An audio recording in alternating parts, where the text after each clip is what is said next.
All right, hi, and welcome to what I believe is update number 7 from the Physio Moves Canada project. We are here in Winnipeg's West End. I'm standing in front of the very many murals that you can find here in the West End.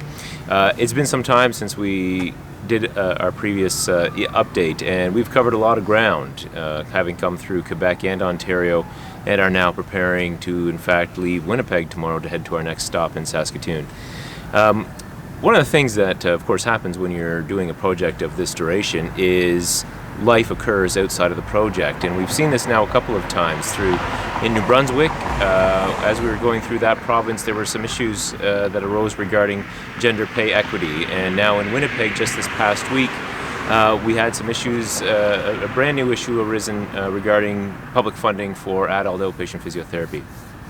And it really drives home the importance of a strong voice, a strong unified national voice that's really needed for physiotherapy in Canada to advocate on our behalves. And really right now the best group for that is your Canadian Physiotherapy Association and the provincial branches.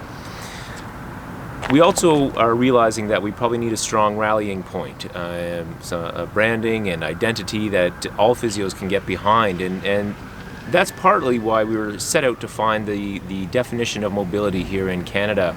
We thought mobility might be one of those rallying points behind which all physios in Canada can get behind, and maybe that would give us that unified voice. It seems somewhat fitting to mention that here we are in Winnipeg, the city of the Museum of Human Rights, that we recognize that mobility is in fact already included in the Canadian Charter of Rights and Freedoms. But there it's really more pertaining to the ability of humans or Canadians to move across provinces, to move within their geography, to seek employment, that sort of thing. Yet what we're hearing from individual clients is mobility is more a function of their independence, their personal independence, rather than the ability to move between cities and provinces and that sort of thing. Now here's the point of all this, is that I set out to find mobility. What I'm finding is that physiotherapy is giving people back so much more than that. It's something about independence. I keep hearing the word happiness, freedom, self-efficacy, spontaneity, optimism. And I'm actually now starting to question whether mobility is in fact even the right construct. Don't want to give too much away yet. We're going to continue along these lines as we finish off our project here.